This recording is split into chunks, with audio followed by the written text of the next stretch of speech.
ये प्रथम सरकार मात्र 2 वर्ष भितर आम जो कम करूँ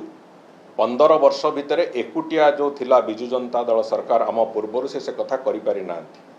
ता पूर्वर कांग्रेस सरकार भी थिला गोटे समय कांग्रेस सरकार समय उपलब्धि जहाँ थिला ताठू यथेष्ट आगे आम 2 वर्ष भितर पहुँचीचु। आमर इलेक्शन मैनिफेस्टो जो कमिटमेंट थिला ओडिशा प्रदेश को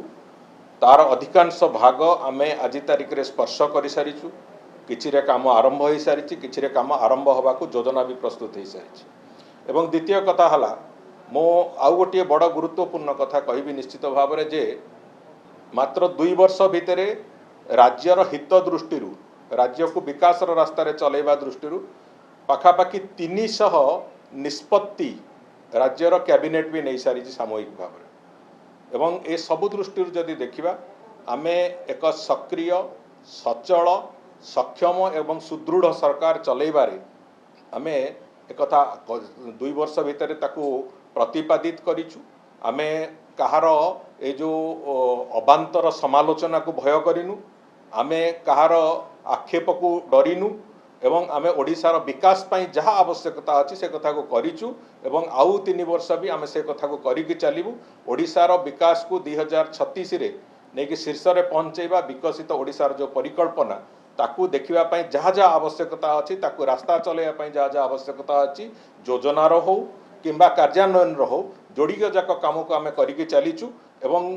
एथिरे माननीय प्रधानमंत्री संपूर्ण आशीर्वाद संपूर्ण सहयोग केंद्र सरकार एथिरे जोड़ी होकी रही। एवं एथिरे गोटे सबुठु बड़ उदाहरण होची गतकाली जो निष्पत्ति होती मु गतकाली भी कही से कथा जे ट्रिपल इंजिन सरकार थिले कौन उपलब्धि हुए से कथार अनुभव आपण माने भी देखिचंती। गतकाली आमे जो कथा को लंबा समय धरिकी ओडिशा प्रदेश जगन्नाथ भक्त माने समग्र विश्वर महाप्रभु श्री जगन्नाथ भक्त माने एवं ओडिशा प्रदेश लोक माने जो कथा को लंबा समय धरिकी दाबी करुले आ गोटे द्वितीय धाम नकलीकरण न हो ट्रिपल इंजिन सरकार थिबा कारणरू पश्चिम आज ओडिशार मुख्यमंत्री 2 दिन पूर्व चिठी देले एवं तुरंत से उपरे पश्चिमबंगर मुख्यमंत्री निष्पत्ति नेले पश्चिमबंग सरकार निष्पत्ति नेले जे धाम नाम द्वितीय हो पारिबो नै सेठी जगन्नाथकर मंदिर तंकर जो सांस्कृतिक केंद्र हिसाब रे मंदिर चलिबो एवं मंदिर रे पूरी मंदिरर रीतिनीति जहाँ अच्छी से रीतिनीति अनुଯାयी चलिबो। एटा होची ट्रिपल इंजिन सरकार रो पावर कहले अत्युक्ति होबो नै। द्वितीय कथा हला जो छत्तीसगढ़ संगे जल विवाद को जहाँ को अंधार को ठेली देते गत सरकार जहाँ को नहीं कि माठिया बाड़ी की रास्ता उपरे चूड़ी भांगिकी ड्रामा करुले आज छत्तीसगढ़ संगे जल विवाद गोटे कनक्लूसिव जगार आसिक पहुँची गोटे निर्णायक जगार आसिक पहुँची। एटा हूँ ट्रिपल इंजिन सरकार दक्षता। तेणुकरी आज ओडिशा को विकास दृष्टि रेलवाई क्षेत्र में हो विभिन्न क्षेत्र में हो व्यापक अर्थ